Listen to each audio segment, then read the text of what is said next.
welcome to the, is this on? You don't need it, man. No? All right, yeah, there you go. I can just project in this huge room. Welcome to the first panel, officially, of Texas Frightmare Weekend 2023. Woo! We saved the best for first. I know it's ironic because I think most Twin Peaks fans don't wake up this early.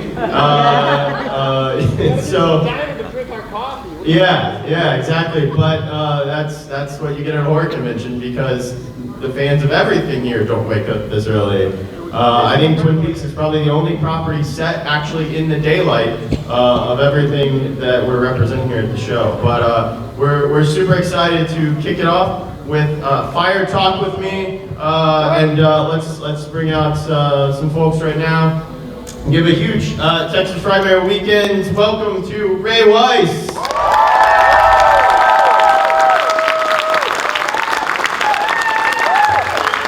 Sheryl.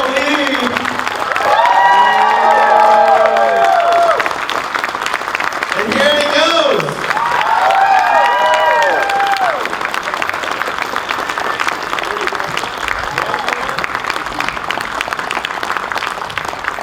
Pick a seat, any seat.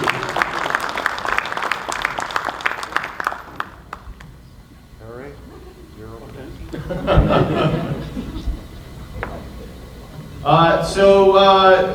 We have a kind of a brief panel here. We have about 30 minutes, so I'm going to kick it off with a couple questions, and then I want to take it to y'all as fast as possible because I'm sure you got a lot of great questions. And no need to line up or anything. We'll just, you can raise your hand if you want to ask a question. We'll call you. But we were all, I think I speak for the entire room, we were so excited to see all three of you back for Twin Peaks: The Return in 2017. What was that like to return to the town of Twin Peaks after all those years? I'm sure you never imagined that. Well, I didn't return for that much. Yeah. I said, for years I was telling David, yeah, I'd like to do a third season, and I know that I'm dead. But then David would always say, well, Ray, we can always work around that. So I thought he was going to work around it. And I came up with a great story idea. I thought, how about Leland has a twin brother, Leonard? And Leonard comes to town to find out what happened to Leland. And I thought, that's a great idea. Be a great, don't you think that would work? Yes. Yeah, it's pretty classic Lynchian. But David and Mark didn't think that would work. And so I ended up sitting in a chair in the Red Room and saying, "Find Laura," backwards. Well, never say never. I think we've learned with Twin Peaks, never say never. Well, I just want you to know that when I went there, everybody was so old.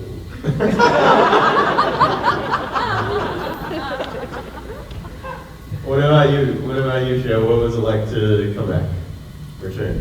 Well, it was a surprise. Yeah. Definitely. And it was a bit like being in a time machine. Yeah. A time warp. David has an ability to play with time in that way, which is very interesting creatively to be in that space. Yeah.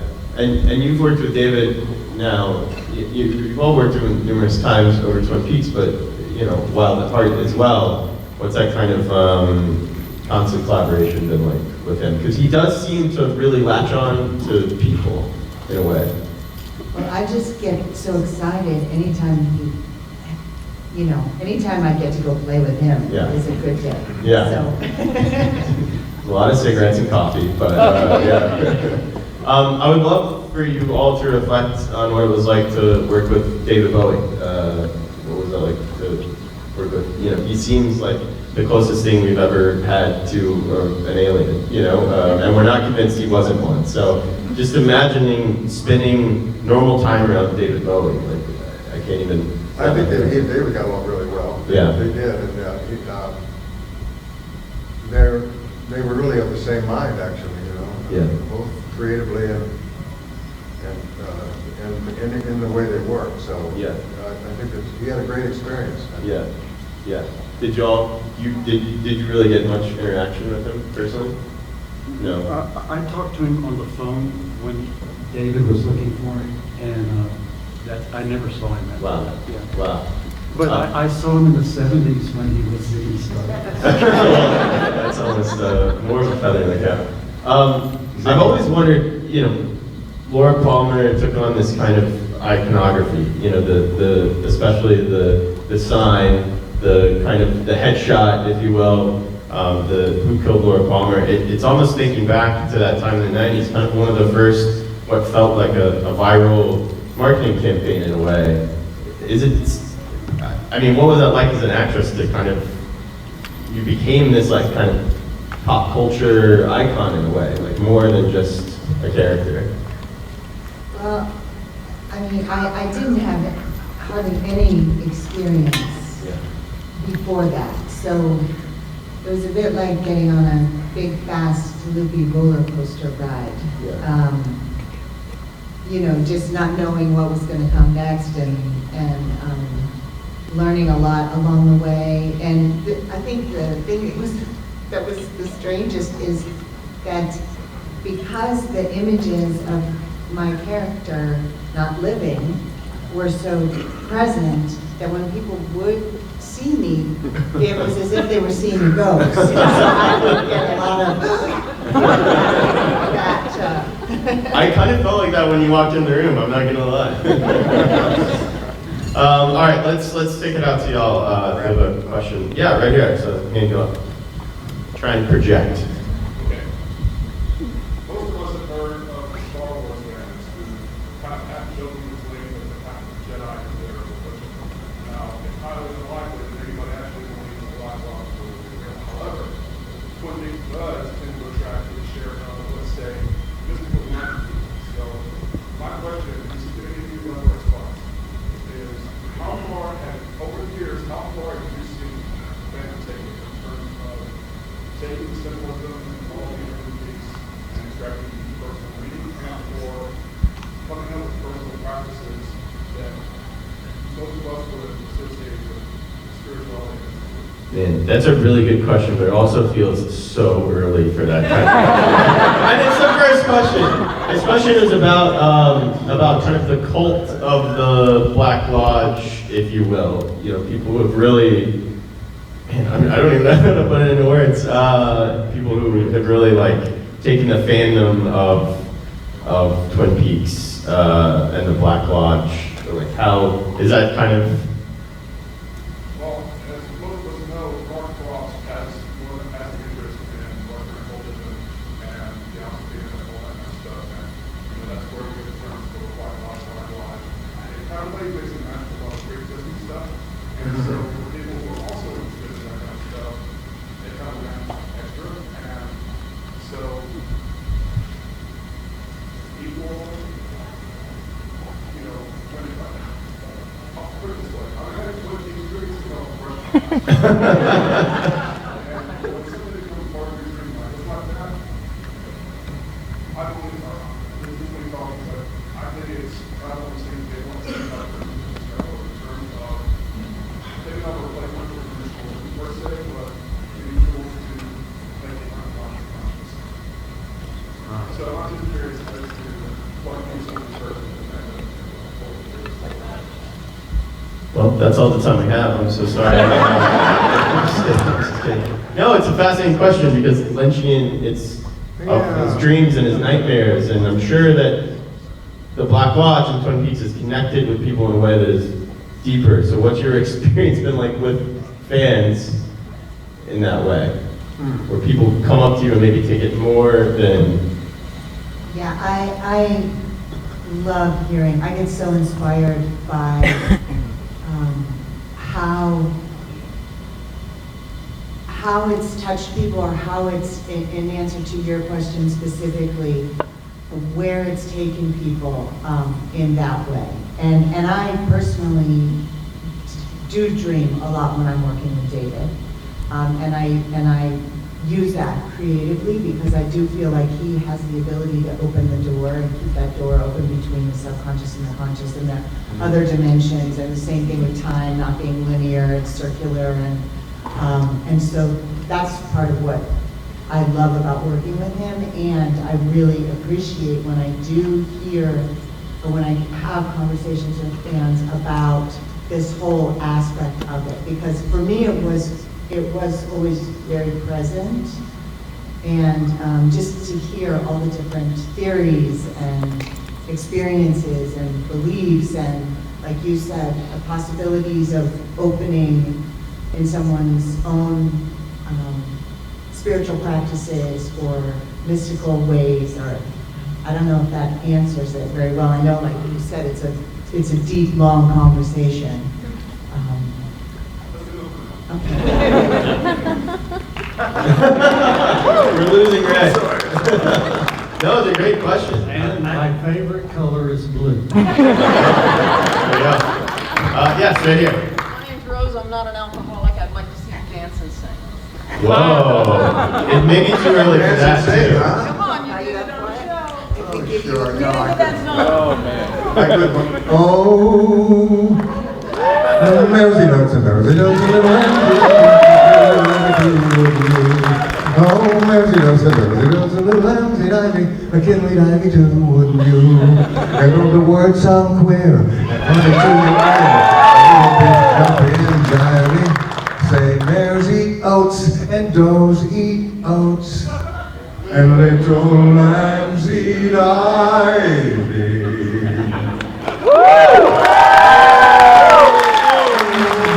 Getting to know you, getting to know all about you.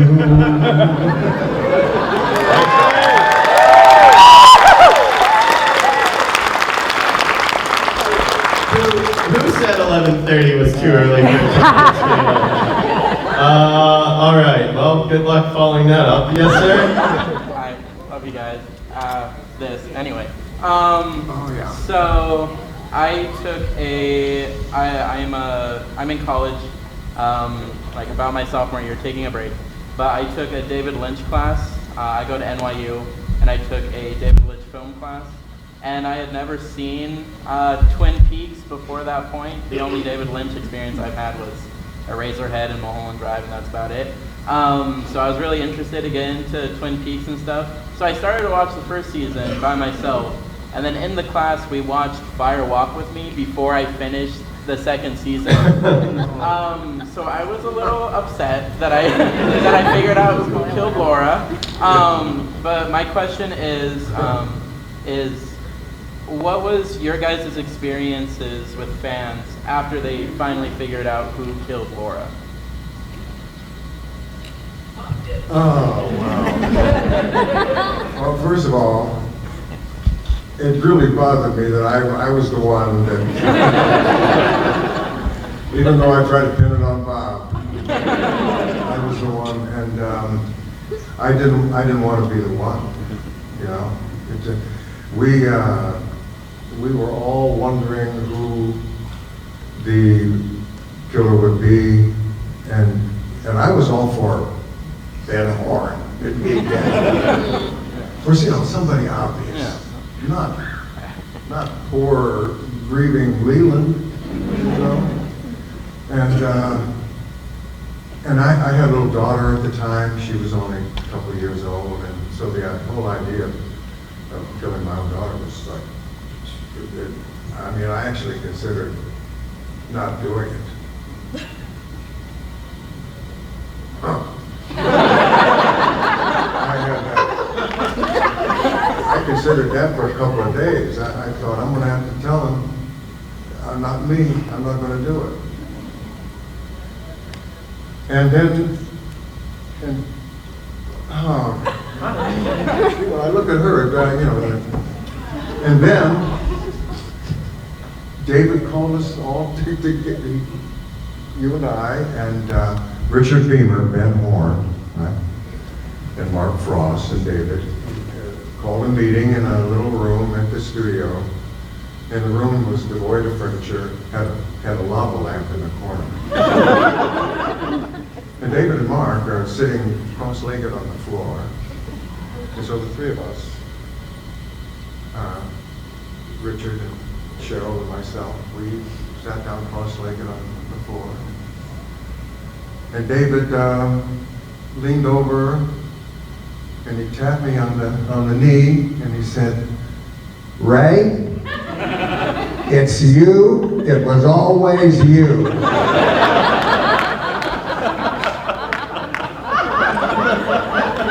I thought, oh shit.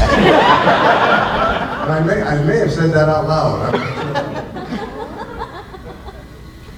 And then he went on to explain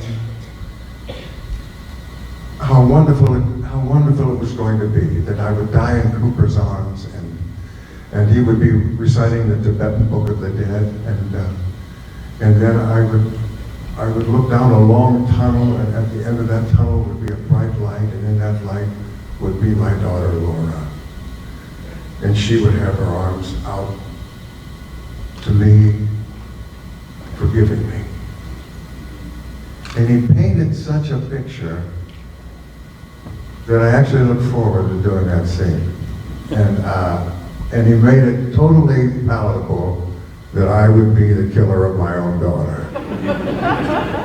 Wow. And that's the magic that David can weave. And he made me believe it, and I look forward to it, and I did it, and it all came gushing out in that scene with the water beating down on me. And all of this pent-up emotion and all of those feelings that I felt at the time all came pouring out. And I felt the catharsis. I felt like a big weight had been taken off my chest and put on everybody else's chest. And that was my experience. Wow.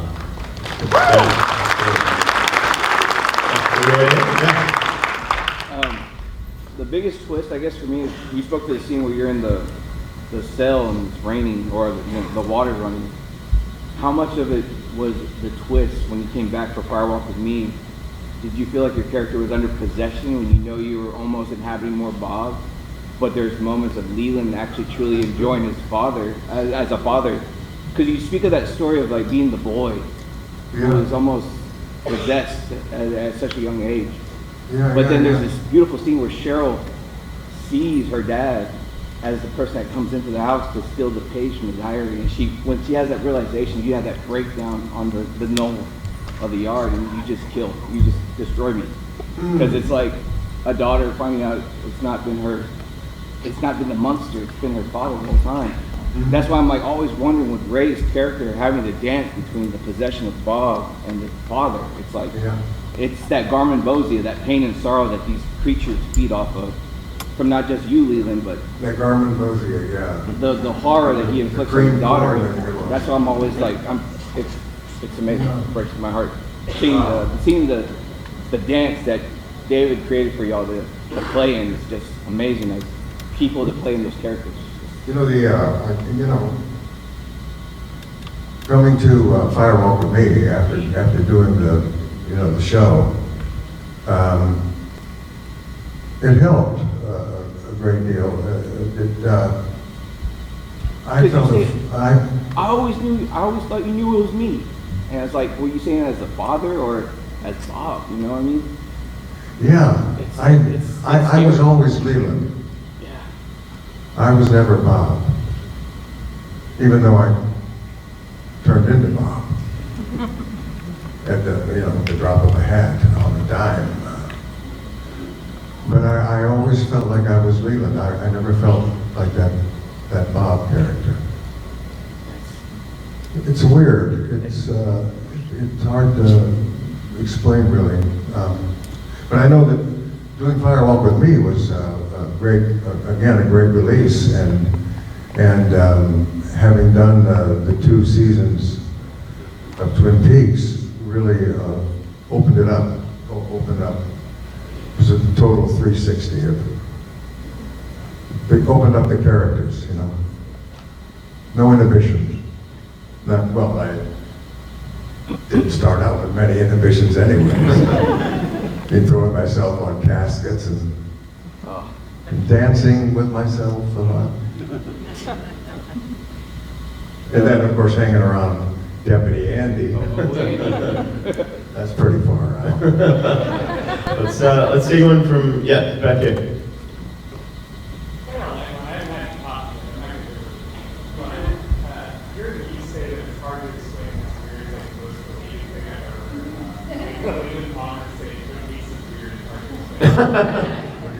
He said, hearing Leland Palmer himself say that Twin Peaks is hard to figure out is very relieving.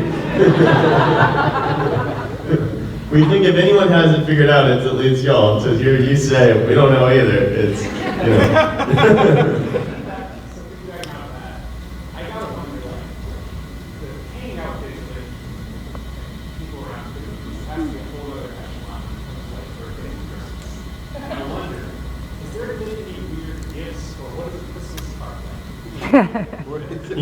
He's asking about just like the day-to-day, every day of casually hanging around David Lynch and having David Lynch in your life, and has there been any weird Christmas cards or weird gifts or anything like that, that, you know, what is it like just to live with David Lynch in your life, I think is the question. Well, you might not be the weirdest one, I'm totally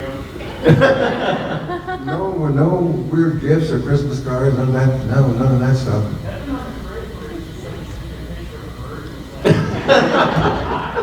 Well, with Dave, you know, it's just I always just had normal conversations with him, you know. I remember when I was called in to meet him for the casting of Twin Peaks the series. I met with him for about 15, 20 minutes, and we talked about our first cars. Wow. Yeah? You too? Yeah. Is he a car guy? Yeah. Wow. Yeah, and his I think was a Volkswagen. Yep. Yeah, and mine. Tray on the top, built on the top. Yep. And mine was a 1960 Alfa Romeo, convertible, Spider. And I bought it in 1965 for $1,100 that I'd saved up. And it lasted for about a year. And it all fell apart, but for a whole year, it was a real shake magnet. I had a good time with that car. Anyway. He's at least gifted you some of his coffee, right? You've tried his coffee, right? Hey, what? He's at least gifted you all, you know, coffee grounds, David Lynch coffee grounds, because he has. Oh yeah, we got a coffee, David Lynch coffee. I would hope at least from the friendship you get some free David Lynch coffee out of it. Yeah, we got some free coffee. Well, that's good. After the first season wrapped, you know, everyone's feeling pretty good. He gave me a Porsche 911. Whoa! That's true. He did give James Marshall that motorcycle. You did? Yeah, you know the. For real? Yeah. You know that motorcycle, that big Harley that he rode in the movie Fire One With Me? He gave it to him and signed it right on the gas tank. Wow. So I was going to ask him if I could have that convertible that I was driving. I didn't do it, you know. So we learned today that David Lynch is a car guy, and here he has. Did he really gift you a 911? Yeah. I'm gonna believe you. I'm gonna choose to believe you. Yeah, right here. I had a quick question for Sheryl. So whenever you first signed on to Twin Peaks, you were pretty much just the local girl.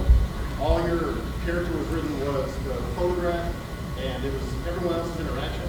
But from what I understand, you made such an impression on David that he created the Maddie character for you.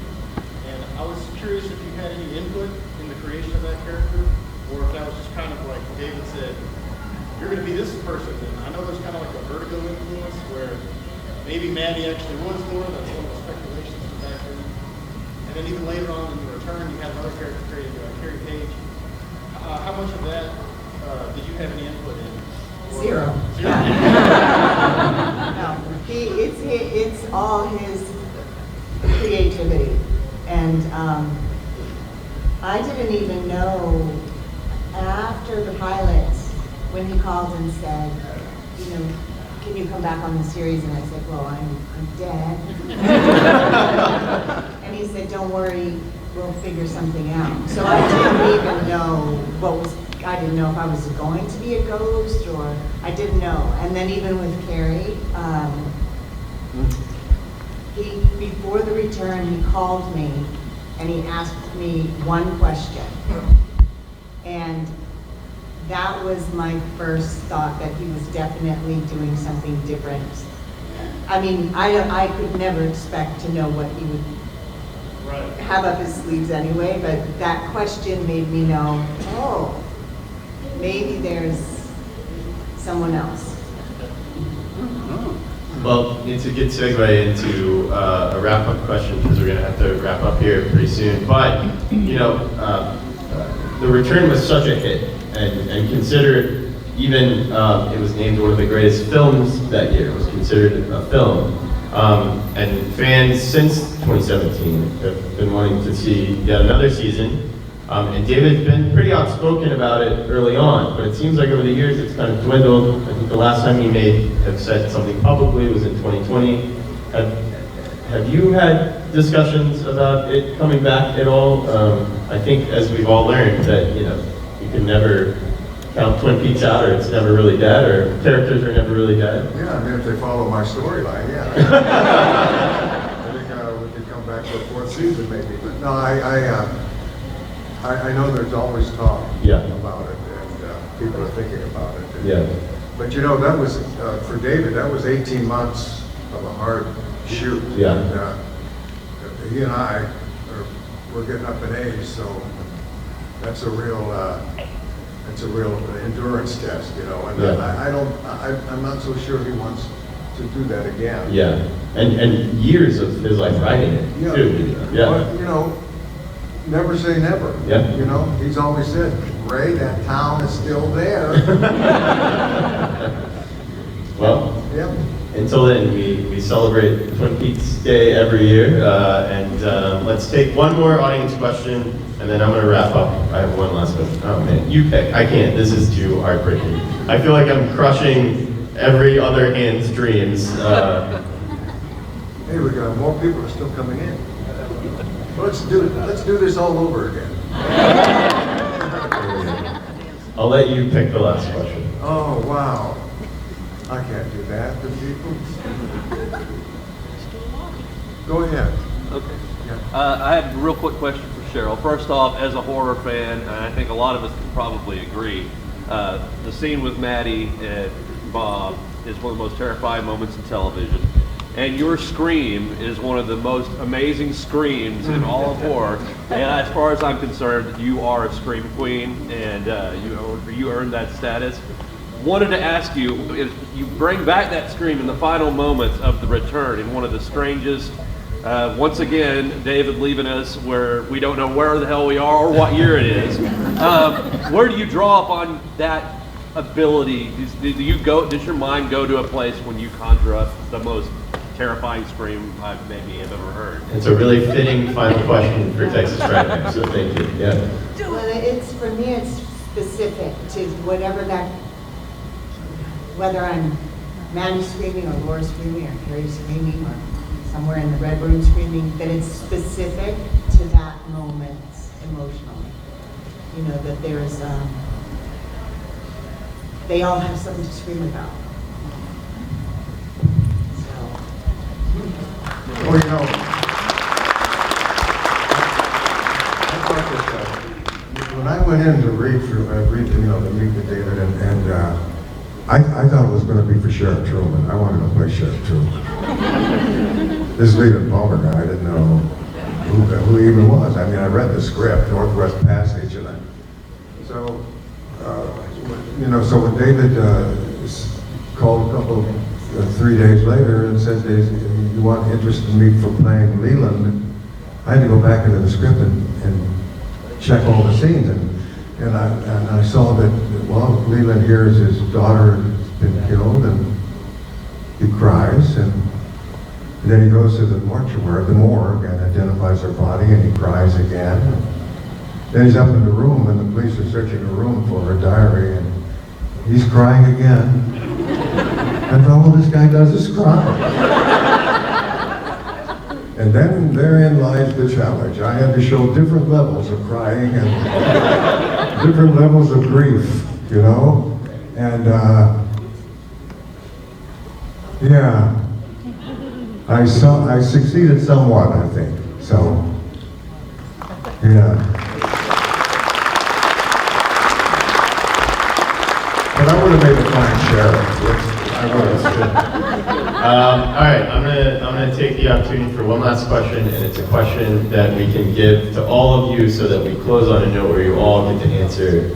What is your favorite type of pie?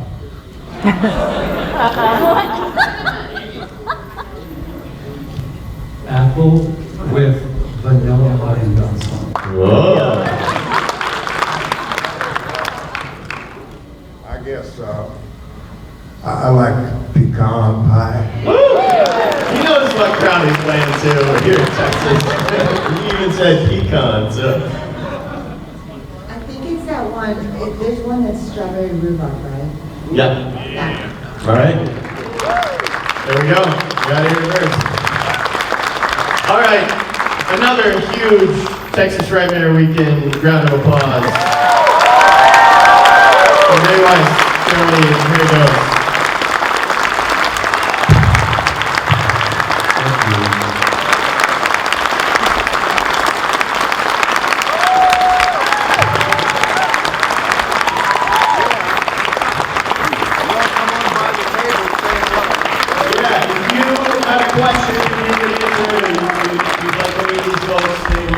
We got them in here early, so they'll be at your table the rest of the day. So stop by, say hi.